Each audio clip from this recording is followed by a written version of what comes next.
Hey everyone, it's Arfan with Grow Automate Scale, and I am back with another expert interview for the Successful Lead Generating Coaches Show. And I am here with Colin Yearwood. Colin, how you doing today?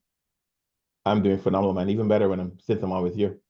Yeah, awesome. I love that. So I met Colin, when was it? That was in 2019. Yep. And um, little did he know, and little did I know, that was actually the first seed of my advertising agency that was planted because I was at a live event. And at that live event is where she was on stage sharing her success stories. And she casually mentioned that I was good at ads and I ran ads. And the host of that event said, "Hey, if you find someone's good at ads, grab their tail and run with them because they're going to help you out." And then I started getting a bunch of DMs. But we had the opportunity to have coffee in that morning and connected ever since. There's always been someone that I've admired the journey along the way, and I think what we're going to talk about today is going to be super important. And what we're going to talk about is actually a very good topic, interesting topic. It's called Mastering the Art of Selling Coaching using the IEP framework. So I know nothing about the IEP framework, so we're gonna hop in and Colin's gonna break all this down for us. So I want to toss it over to you, man. Let me see. Let's start off with just can you just start telling us about a little bit about yourself, about your journey into coaching and sales, and like how you really develop your expertise. And you use a unique term for sales. You don't just say sales; you say relational selling. So talk a little more about that too. I'm gonna toss it over to you to let us know about you. Awesome, man. Well, I've been coaching. First time I got paid for coaching was in 2013, but I feel I've Okay. been coaching most of my adult life. I always had an entrepreneurial bug with me. One thing that's unique, I think is unique about me, one of the first thing I ever sold online, in like e-commerce sense, was a toy called a Furby on Oh, eBay. I don't know if anyone remembers that I know when the it first Furby came very out. well. Yeah. It was a hot toy, and that's how I got the bug bit me when it comes to entrepreneurship. But over the years, I realized I enjoyed coaching and helping people, and that's what I did in my corporate roles. A lot of middle management consulting roles I've had. Mm, And in 2013, I said, okay, I'll coach. And I started out by just hosting offline workshops, and that's how I enrolled people into coaching. But what I realized, looking back, what I realized then, selling was the part of it that I hated. My mm. first coaching offer I made was $175 for 4 sessions. And it took me about 20 to 25 hours to deliver those 4 sessions because that Oh, person, yeah, right off the bat doesn't um, make sense, right? But what happened there is a couple of things. I didn't have confidence or belief in what I was doing, in the value I was offering, even if I was worthy enough to charge $175. And because of that, I drove an hour away from where I live to meet this person at a Panera Bread in mm. between where we both live. Sat there with her for about 2 hours to over deliver, and then drove home. Drove home another hour, and then she would call me multiple times during the week. So it took a while to really deliver that coaching package, but that was my experience for the next 3 years, 2.5, 3 years. I Mm. was working Wow. very hard, but not making a lot of money at coaching. And people were getting results. That's the cool thing about it. People were getting results, but I wasn't seeing the kind of results that I wanted to see. So around late 2015, early 2016, I ran into someone on the internet. A guy named Ed Zimbardi became a good friend, a mentor, and he broke it down for me when I told him my big dream. He said, "Well, that's not going to happen if you don't learn how to sell." My big dream was to Mm. leave my full-time job, go full-time into entrepreneurship, and that was because he broke down the math. He's like, "Look, if you're doing this, it's best you stay at your job because you're not going to be able to do it on your own, charging those low fees." And we just Mm. explore why. And that's where my journey and my relationship with selling changed. Um, Before then, I was afraid to sell. I didn't see the value. I, didn't want to come off as salesy and people to feel that I just wanted the money. All those Yeah. internal beliefs that don't support you, didn't support me, and it doesn't support most people when it comes Hmm. to really serving in a powerful way. So that's a summary of before I had that awakening on how sales could be one of the best things you can do, not only for yourself, but also for the people you're selling to. Yeah, I love that. And for anyone listening right now, a lot of our audience are in a broad spectrum of the range where they're still working 9 to 5, still building their coaching practice up and looking at, wanting to do that same thing, wanting to really be able to leave that 9 to 5, leave that corporate type of job and do something for themselves. And when you listen to Colin's story, it's something that we all go through, something that we do at the beginning without first realizing it. And sales can be a big roadblock sometimes for a lot of people Mhm. because a lot of us, we don't identify as a salesperson, we don't identify as a marketer, or so to say. If someone's doing life coaching, they're a life coach, right? So if you're listening, you're pursuing coaching and you're looking to do life coaching or health coaching or something like that, that's what you are, that's what identity. But we do have to take that role on, like, hey, sales is going to support us in doing this, right? So talk to us about relational selling, right? So that's the other thing that I found really interesting. What exactly is relational selling, and how does that really like, how is that different than the traditional sales approaches that we're probably used to seeing or have we think in our mind? Yeah. So with relational sales selling, I think it really helps coaches a lot because you can use a lot of your coaching skills to sell in that way. The traditional selling is more transactional. If you look at it as just numbers, get Mm, people in and out, hit the conversion rate, right? There is really a very transactional interaction of if they buy, great. If they don't buy, move on. Relational sounds more about planting a seed and building a relationship and understanding. My belief is if someone really wants my help and support, and either they don't see the value in what I'm offering right now, they don't have the belief that they can actually get the results I'm promising, or they're not sure about the mechanism that I'm offering. Now, that doesn't mean I write them off. That person is mm, in my pipeline for me to nurture and continue to develop a relationship with. And it's been my experience, many times I've had many clients come back years later. One story I always tell is I had three sales calls, and I really call them like coaching calls because I just have conversations with people, see where they are, support them if they need support. And this person wasn't able mm. to buy. I just give her some support, follow up with her, stay connected on Facebook, stay connected with my email list. And about 18 months later, she reached out to me and she said, "Hey, are you still coaching?" And I'm like, "Yeah, of course I'm still coaching. This is not a hobby." And she said, "Hey, I'm ready to get started." And then the next question is your fees the same as you told me? I'm like, I don't even remember what I told you. I had to go back and I look. Good thing I have Zoom cloud storage. So everything I do on Zoom is stored in the cloud. I went back and I look like, whoa, my fees are not that anymore. But because Yeah. But because of the relationships I developed with her over that period of time, when she was ready to move forward, right, Hmm. she came back to me. If I just treated her like another number, like a Hmm. transaction, more than likely she would not have come back to me, right? And that's Hmm. just one instance of situation of enrollment process that I've had. Most of them, let me put it this way: the best salespeople close at about 15 to 30%. Right? Mm. What I mean, out of every 100 calls they have, they may enroll between 15 and 30 people. If you're enrolling 30 out of 100, you're basically going to the Baseball Hall of Fame. You're batting 300, right? Yeah. And you're like a top salesperson. So that means there's 70 people who didn't buy. Hmm. I think it's our duty, especially as coaches who are looking to serve and make a difference in people's lives, stay connected with them. And there's so many Yes. ways we can stay connected and serve them and develop that relationship. And yeah, we want them to buy from us because we know we have the best results. We have the best option for them to succeed. So it's in our interest to cultivate that relationship and nurture that relationship on to the point where you can serve them, or maybe in situations where you may refer them to someone else. So to me, Hmm. relational selling is basically focusing on the relationship, not a transaction, focusing on serving people in a powerful way now and maybe sometime in the future if they don't say yes. But most importantly is not looking at people as just another number, just another call, just another statistic. Yes, yes. I'm glad you mentioned it. You said a lot of great nuggets and value drops in there. And I'm not sure if you realize it or not, but you said quite a bit there, especially for those listening, kind of even looking at that statistic of the 15 to 30%, the close rate on that, right?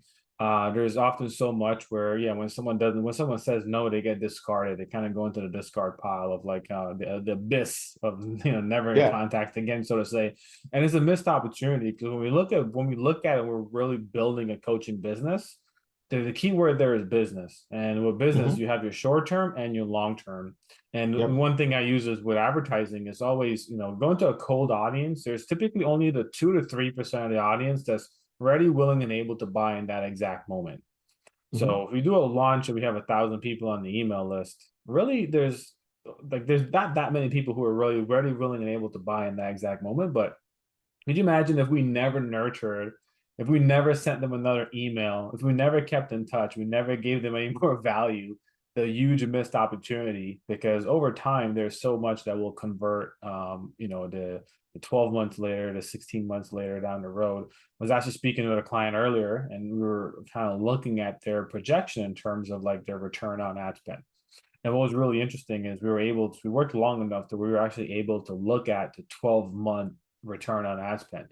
And Hmm. it was like, I'm not going to share the exact figures in dollars, but it was something around a 12x return on ad spend. But it happened 12 months later. And we're Yep. just in a conversation that, it's like, hey, I've been in business for 5 years now. So every single day is a 12-month from the last. So the Yep. fact that we're focusing right now and knowing that, hey, 12 months later, it's going to be a 10 to 12x return on ad spend.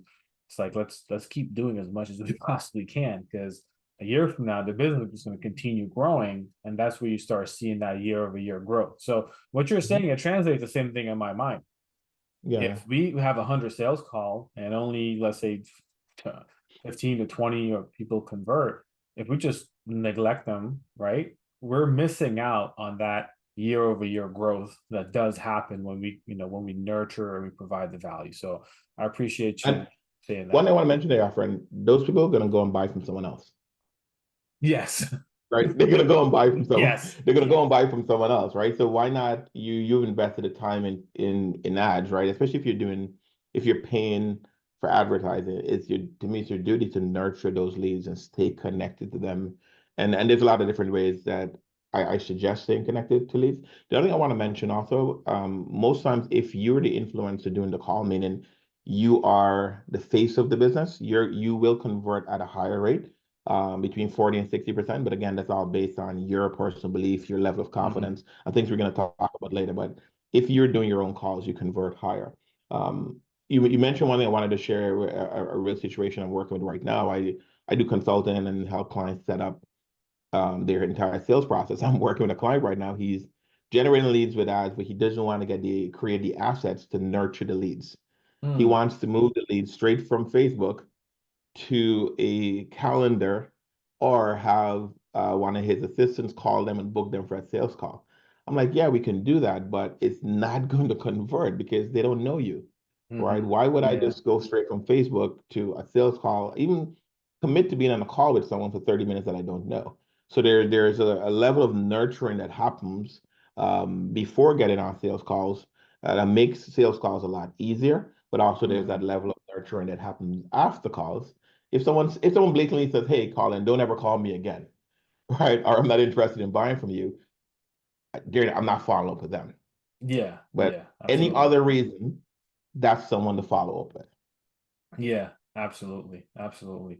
And it's so true. Like, sometimes we can get in our own way based off of, I think it's more, I don't want to use the word stubbornness, right? Because it come off as that, but it's really just lack of knowledge of Yeah, really just understanding that long-term game of, yeah, in the immediate right now, of course, I want to be able to generate my clients the highest return on ad spend as possible.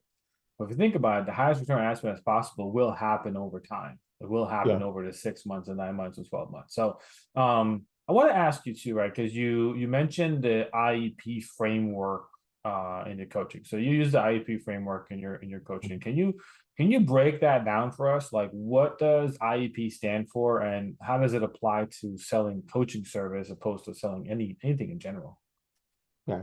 So for me, selling coaching, from my experience, selling coaching has to be an inside out kind of process, right? A Mm-hmm. lot of people are looking Yes. for sexy scripts or an easy way to convert, right? But a lot of Yeah. times I found, for a lot of clients I work with, is an internal process. So the IP process is about what's going on inside of you, right? Internally, external. The external factors, the leads you're connecting with, your relationships you're building.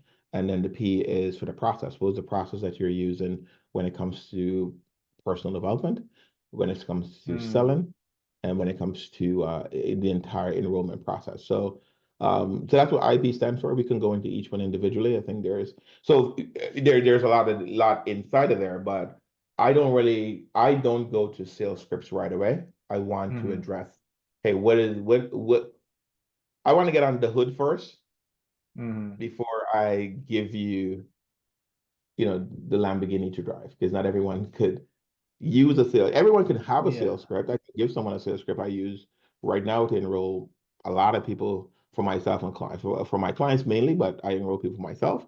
But if they don't know how to use it Mm-hmm. most effectively, it's not Yeah, it's not going to beneficial. convert. Yeah, Yeah. absolutely. So, like we talked about this a little bit, like like I think many coaches really struggle with with confidence when it comes to selling. So, like, like in your opinion, how does the IEP framework address this big challenge that goes on with coaches? Perfect. So the biggest part of the IEP framework is the I, what's going on internally, right? Mm. And that is a lack of confidence, lack of belief, and a lot of times mindset. Um, Ah. let's go with confidence, right? The first thing is a lot of people struggle with the confidence in their ability to provide a solution, right? Mm. Especially if you're a new coach. There's that a lot of new coaches I've encountered. They're not sure internally if they can actually help do what they say they can do. And because of that, Wow. they try to avoid sales calls. They try to make it the easy way. So that's the first thing, right? Is that lack of internal belief. And then also the lack of trust when it comes to delivering on what you say. Can I actually do this?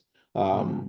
A couple solutions that I always share is use yourself as a case study.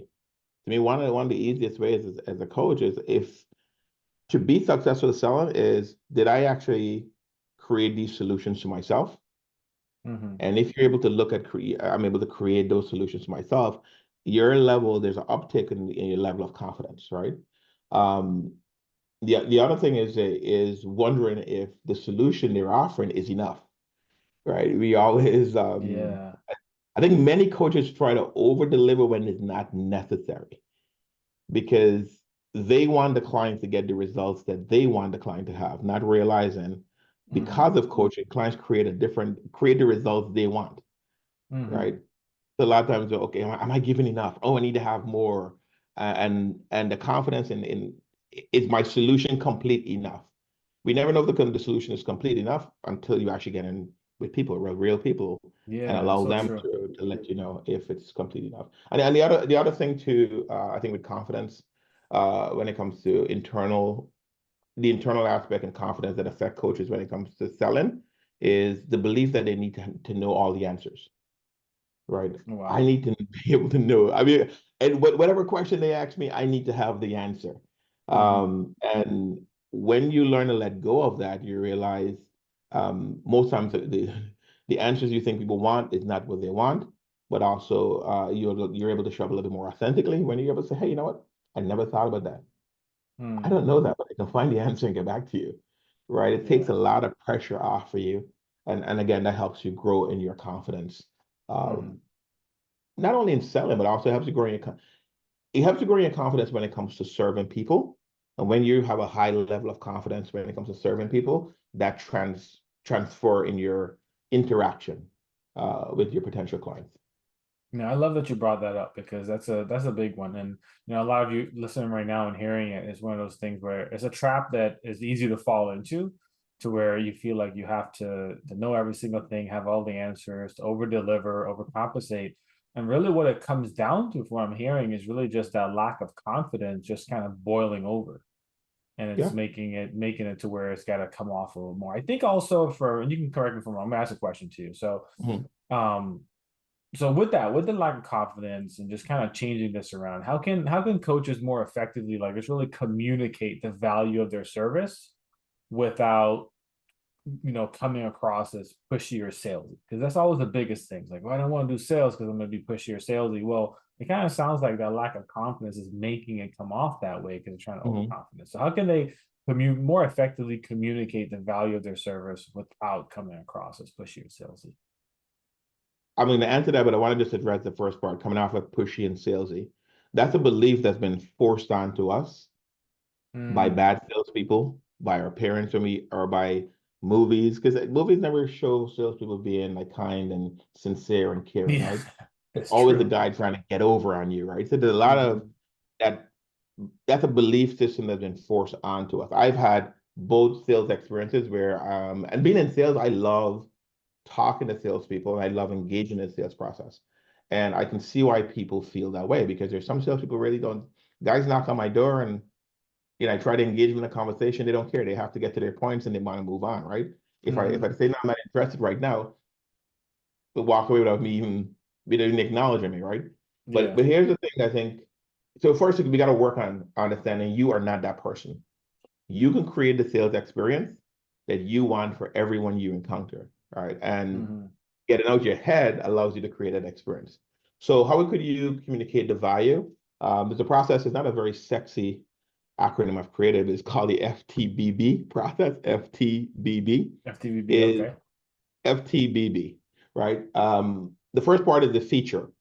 F is for the feature. What is it that you give to the client? Right? What is it that you give to the client? So it may be 1 hour a month and access to your course, or just 1 hour a month, right? Now, the T is for what is it they get as a result of that 1 hour a month? What is the transformation that they will experience, right? Mm. So, and I'll give some examples. I'll walk through it and I'll give you an example. So, what's the transformation that they'll get as a result of that 1 hour with you? And then the first B is what is the benefit they'll experience because of that transformation? And then the second B, what's the second benefit they'll experience because of the first benefit? Mm. So that's what the FTBB process is, and you allow you when you use that framework, you're able now to communicate the value that they're getting as a result of interacting with you. And I'll walk through and give an example. Is that cool with you? Yeah, that's actually one of my next questions. Can you walk us through like a real life example of how like you've used the IEP framework and the FTBB, to close a sale? And real quick, just for FTBB, is a feature Transformation, what they're gonna get the transformation. what they're gonna experience as a result of you giving of what you give them Okay, and then the B, is what's the benefit of that transformation. uh-huh. Well, what's the benefit they're going to experience because of that transformation? And then the second B is what's the second benefit they're going to experience because of that first benefit. Gotcha. Okay, gotcha. Right. Okay. All right. Yes, yeah. Please give us an example.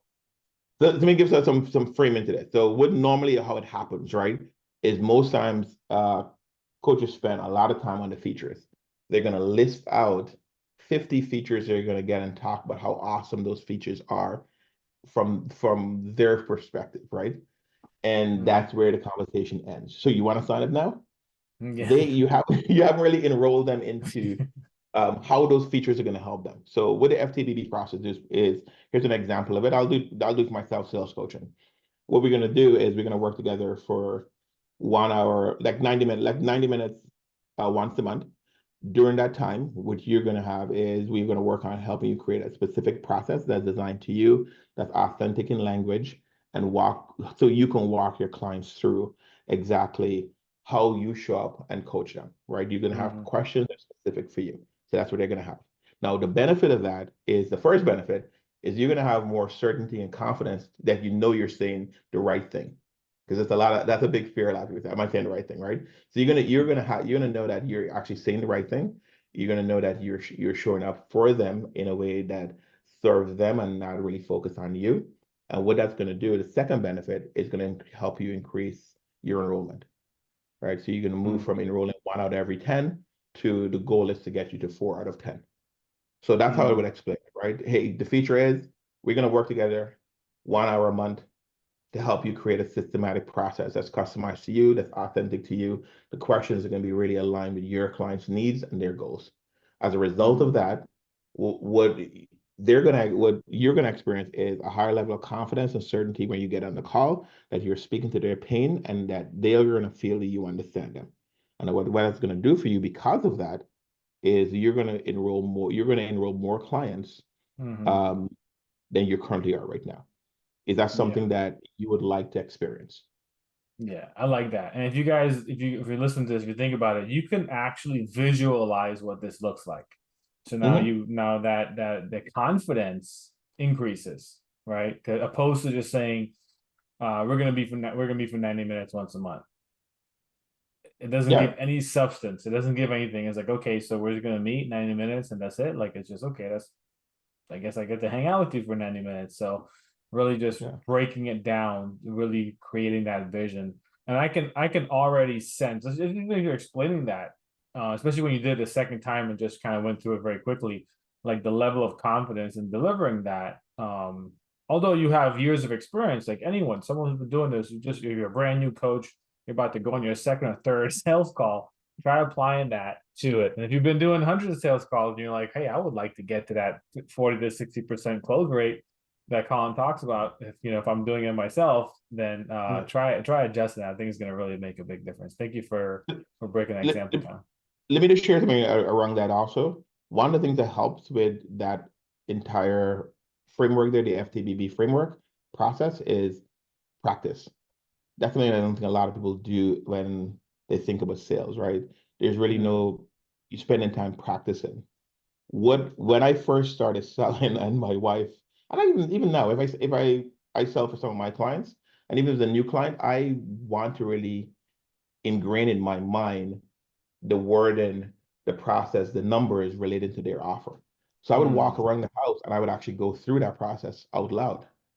As I'm driving with my wife and she's like, "What do you?" I'm like, "Oh no, I was just going through the process with this client." So it is writing it down, rehearsing it over and over and over, right? Like, and it Mm. becomes second nature. Because just imagine saying it for the first time on a call, you're gonna fumble all over yourself. But if you said it Yeah. already 10, 15 times in the mirror, and I recommend doing it in the mirror, you stand in the mirror, you say 10, 15 times, you'll feel a little awkward, you'll feel a little weird. But when you get onto a call, it becomes second nature Mm. as you go through that process. The other thing I wanted to share with that, I just went through it, and I would love to go through it again in a way to I think will help the audience even better because it was all about me in that, me explaining it there. How I would Mm. normally go through it, I have pauses and I have the client interact with me.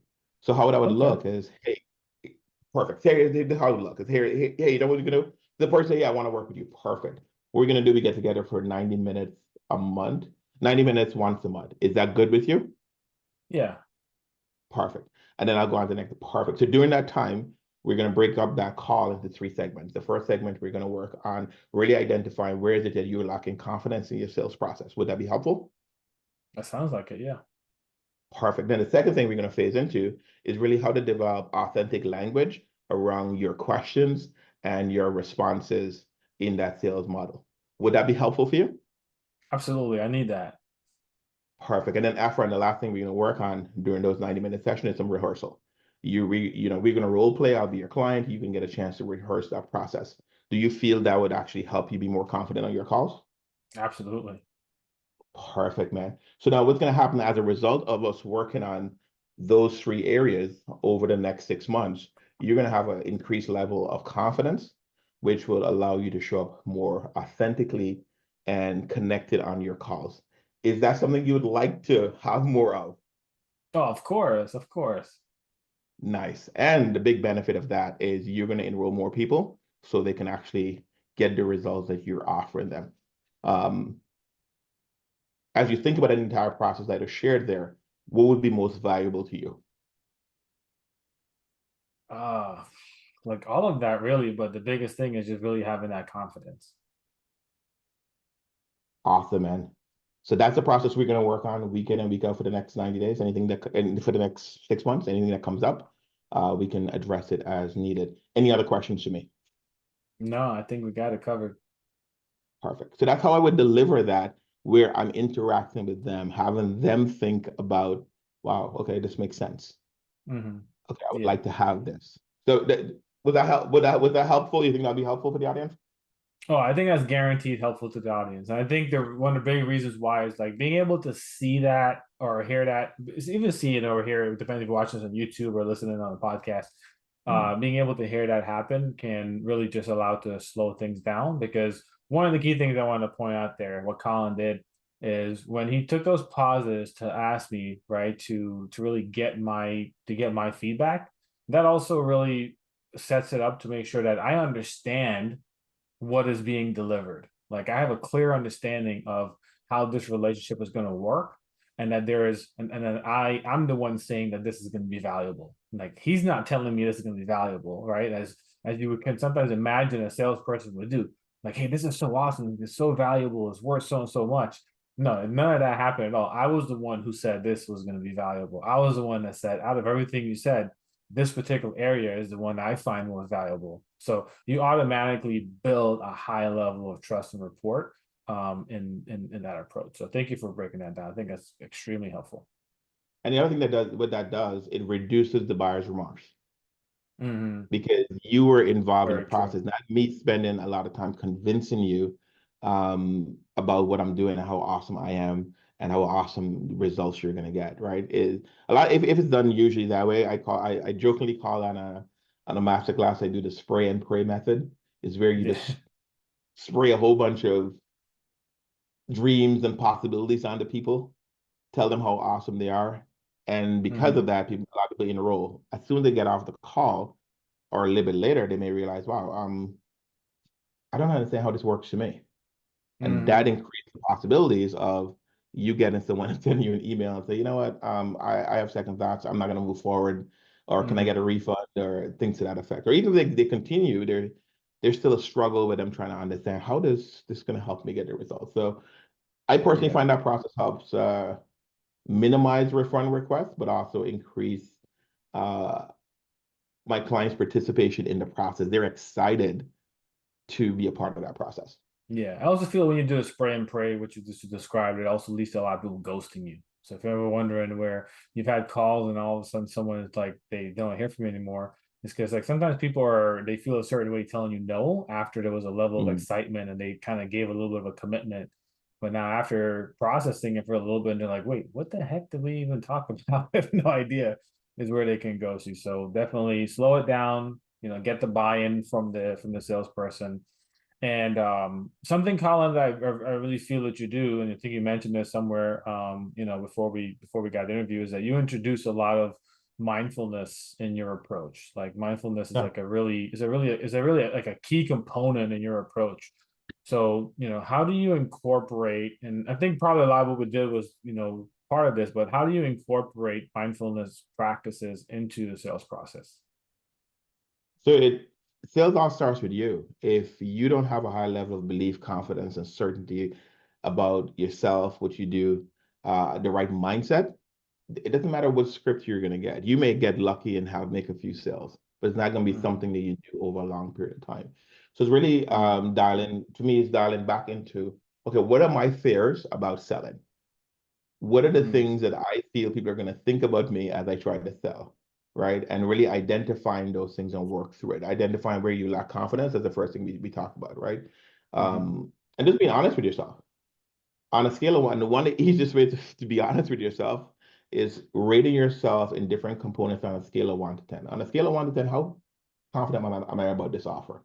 Mm-hmm. Honestly, Mm-hmm. right? Anything below 7 or below, you need to work on the confidence to get it up to at least an 8, right? Yeah. And figure out, okay, what do I need? What would I need to raise my confidence in 8? What would I need to raise my confidence to a 10? One of the things that helps there is start telling yourself the truth about start speaking the truth to yourself about you. Start speaking the Mm, truth about yourself to you. How do you I do like that? that. Most of us have had people give us a lot of compliments and testimonials and send us thank you messages on Facebook, on email, on Messenger. But guess what? We forget all of that and we focus on the few people who ghosted us or who didn't buy. Yeah. And that, or the one client who complained that, I'm not getting what you promised me. But then you have at least 5 clients every time telling you how amazing you are. So one of the things I suggest there is reading your own clippings, copying those, putting it in a Word document. If you have a video, cut the video, put a link, put it on YouTube, unlist it, put a link in a Word document, and like watch those and listen to those and start to believe it. In 2017, that's a process a coach introduced to me because I was just full of crap, right? I was telling her a lot of things about me that she knew wasn't true. So actually I started doing that. And it was really uncomfortable to really hear people say amazing things about me. And I would have people leave me testimonial videos that I've never watched because I didn't want to hear that. But Wow. that started shit. I'm like, okay, the question I asked, why would that person lie? So that's one of the ways to start building your belief. That's by reading your own clippings and read it every morning, because that's what's true about you. And look for the Yeah. small ones, someone that doesn't have to leave, even on your coaching calls. I think a lot of coaches on coaching calls miss the confirmation that their clients are giving them. Oh man, that's It's true. awesome. I wouldn't have thought of that. Thank you. Now we're expecting a full-blown 2-minute testimonial, but that is like a testimonial in the moment, Yeah, right? So absolutely. reading your clippings is the first thing I'd recommend as to build your confidence. The second is really identifying your beliefs. What do you believe about sales? What do you believe about money? What do you believe about money? I repeat that. What do you believe about money? Yeah. You'll have a lot of issues about money, Yes. especially in coaching, with the comparison. I had some of my clients sell coaching programs anywhere between $15,000 and $50,000. And I was telling a friend of mine that I'm actually working with a client and I'm reselling a $50,000 coaching program. And he says, who you guys think you are? I'm an attorney and I don't even make $50,000 every 3 months. And he was putting all that on me because the program was a 3-month coaching program, but you have a year access to certain other assets, right? Yeah. Just imagine you saying that to someone who is not sure what's selling. All of a sudden, it just blows your mind up, right? You're comparing your rate to what the perception in the world is. Oh, that's too much. I shouldn't charge someone $1,000 a month. I shouldn't charge someone $2,000 a month. Is that true? When you do the FTBB process, as we talked about before, and you really look at the value that they're getting based off of the transformation and the benefits, you'll see it's absolutely worth it. So it's Yeah, understanding your absolutely. beliefs about money, um, your core beliefs about who you are. Are you the kind of person that would rip someone off? Is that true about you? Are you the kind of person that would say anything to make a sale? Is that true about you, right? Like really identify what your core beliefs are. So there's two things. A book I'd recommend, it's called Secrets of the Millionaire Mind by T. Harv Eker. Yeah, it's a great one. Totally shift my personal beliefs about how I saw money, helped me identify some of the patterns that were ingrained in me because of childhood and where I grew up and all that stuff, right? So Yeah. that's the second thing, really freeing yourself about your beliefs. So it's confidence, beliefs, and then the third one is your mindset. Are you the kind of person that I hate selling, so I'm not gonna sell? Who's that serving? Right? Are you the kind of person like look at the challenge, like, you know what, I don't like selling, but how can I become better? That's a great I reframe. yeah, you definitely reframing it, right? It's like, oh wow, I've gone 0 to 10 on calls, discovery calls I've done on sales call. Okay, am I going to quit or how can I get better? What am I go back and review those calls if you're recording them? Go back and take notes, right? A process I'll share that I recommend after every sales call is doing this. I call it the 3-2-1. I learned it from a mentor, and you can look on the internet. 3-2-1 for I think it's called for follow up for I think it might be called for follow up. But it's three things that you like about the call. Three things you did well, Mm-hmm. 2 things you could do better, and 1 thing you like best. I like that. Right? If you do a 3-2-1, you'll always, oh wow, I did that well. Usually, if you don't think about it, we normally would have a list of 10 things we did wrong. Yeah, exactly. One thing that we really like with your. So you want to really focus in on, okay, what did I do well? Okay, how can I do more of that? What are 2 things I could have done better? Okay, how can I fix that the next time? And what's the thing that really excited me about the call? Okay, I'm gonna lean into that. So those are a couple ways of like start developing a mindfulness around selling. Because when you're clear on your level of confidence when it comes to serving people, when you have the belief that actually, yo, people need what I'm selling. That's actually every day I get on a call, I'm like, people need this, Yes, right? yes, People yes. people need this. People need what I'm selling. And my mindset is like, I'm gonna do whatever I need to do to serve them. If they buy, great. They get the solution right away. If they don't buy, I'm gonna stay. I'm gonna follow up. I'm gonna make sure I continue to serve them. With that, I think embolden yourself to really Mhm. become better selling, become um, amazing now in the sales conversation. Yeah, absolutely. And for those who are listening who identify as overthinker, when you have a sales call afterwards, you're definitely thinking constantly of like, oh, I should have said this differently, I should have done that differently, this or that. Like really taking that, I feel like that can really play a role in like taking that pressure, that own self pressure off of I need to Mhm. perform a certain way on a sales call versus making it relational, just having a conversation and taking that pressure off. So I love that. So I'm just about my time for having you for sharing all your wisdom with us right here. So a few more questions, and then we're gonna wrap up here. Um, Rapid fire. What's the 3 to 4 to 5 most common mistakes you see that coaches are making right now when selling their services? Making the assumption that their personality, their excitement, and their credentials is going to close the deal. Uh, That's number one right after the bat. Second is getting on calls and making the call all about them, right? I mm, think those first two go together, right? In mm-hmm. getting on calls and making the call all about them. And third is the lack of follow-up or being, yeah, the lack of, third, I'll say the lack of follow-up, but I'll also add the lack of being flexible.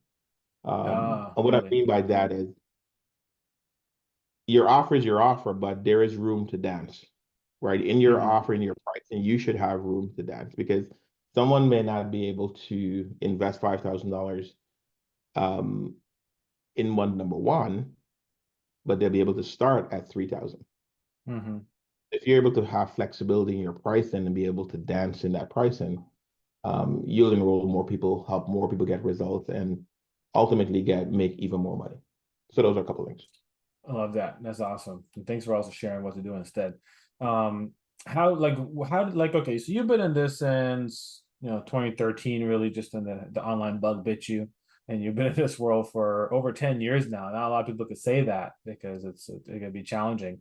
But in your opinion, how has the landscape of selling like coaching services changed in the recent years? And like what trends do you see emerging in the near future?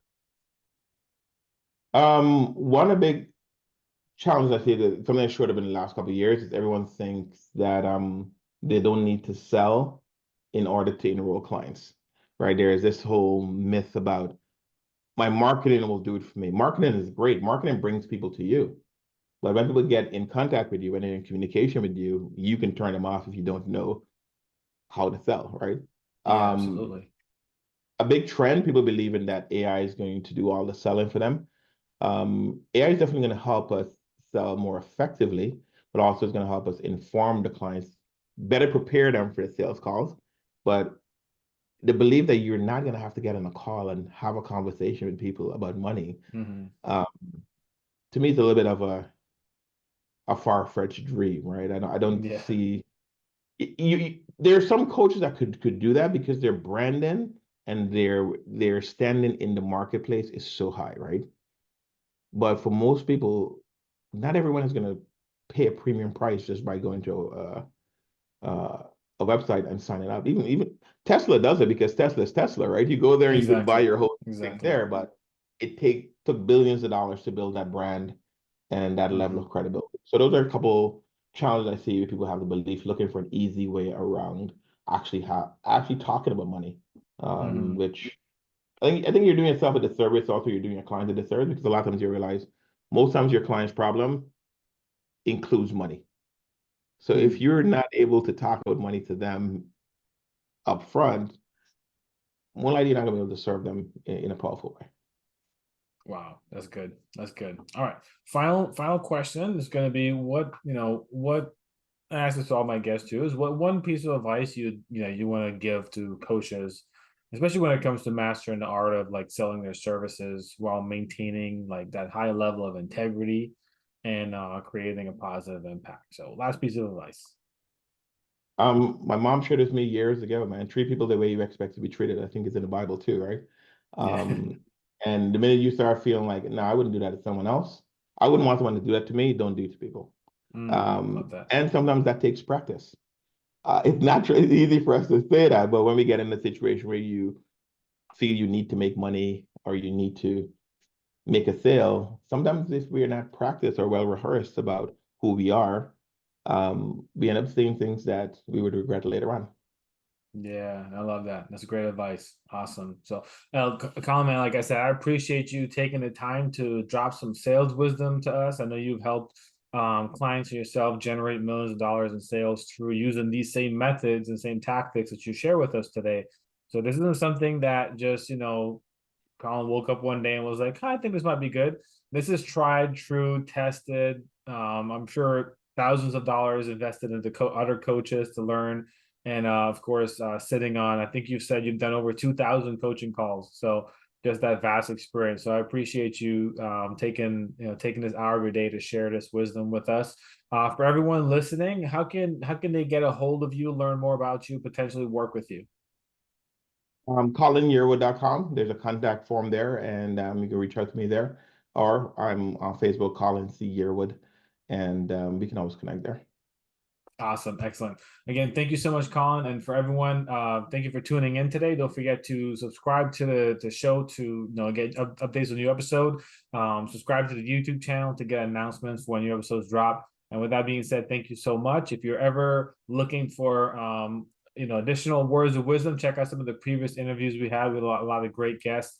And for our guest Colin today, don't forget to go and check him out on social, check out his website, get in contact, join his email list so you can stay in contact. It's good. It's a good person, and he gives a lot of wisdom. So with everyone, thank you so much. Y'all have a wonderful rest of your day, and we'll catch you on the next one. Bye bye.